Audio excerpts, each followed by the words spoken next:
দর্শক, সিরাজগঞ্জ ও নওগাঁয় আছেন আমাদের সহকর্মীরা, তাদের কাছ থেকে জেনে নেব রবীন্দ্র জয়ন্তীর সবশেষ খবর। শুরুতে যাচ্ছি সিরাজগঞ্জের কাছারি বাড়িতে, সেখানে আছেন আমাদের সহকর্মী বাবুল হাসান। তিনি জানাচ্ছেন সেখানকার রবীন্দ্র জয়ন্তীর সবশেষ খবর।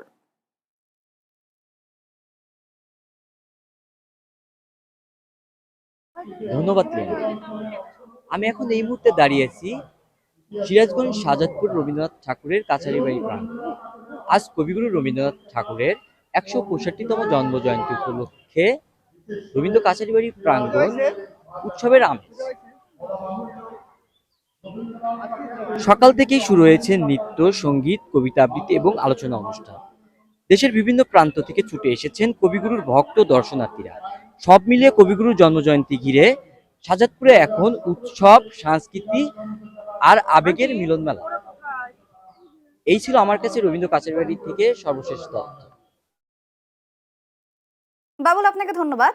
দর্শক, এবার নওগাঁ থেকে সহকর্মী মেহেদী হাসান অন্তর জানাচ্ছেন সেখানকার রবীন্দ্র জয়ন্তী উদযাপনের সবশেষ অবস্থা।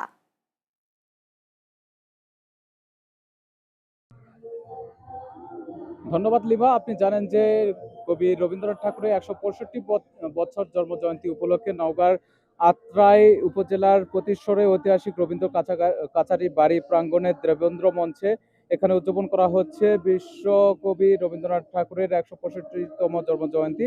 আজ ২৫শে বৈশাখ সকাল ১০টায় অনুষ্ঠানের শুভ উদ্বোধনের মধ্য দিয়ে শুরু হয় দিনব্যাপী আয়োজন।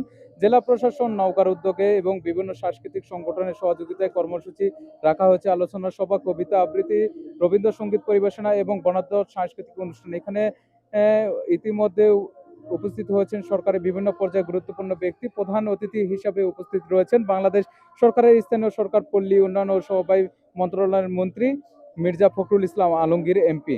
বিশেষ অতিথি হিসেবে রয়েছেন ভূমিমন্ত্রী মোহাম্মদ মিজানুর রহমান মিনু এমপি, সাংস্কৃতিক বিষয়ক প্রতিমন্ত্রী আলী নেওয়াজ মাহমুদ খৈয়ব এমপি এবং সরকার দলীয় whip advocate M Ruhul Quddus Talukdar Dulu MP সহ নওগাঁ জেলা সংসদ সদস্যরা।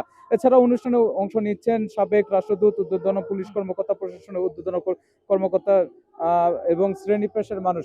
দিনব্যাপী এই আয়োজন নানান রবীন্দ্রসঙ্গীত, রবীন্দ্র কবিতা এবং বিভিন্ন রবীন্দ্রনাথের যেই কার্যক্রম সেগুলোর মধ্যে দিয়ে শেষ হবে বলে জানিয়েছেন জেলা প্রশাসন। এই ছিল নওগাঁ থেকে রবীন্দ্রনাথের সর্বশেষ খবর। লিমা।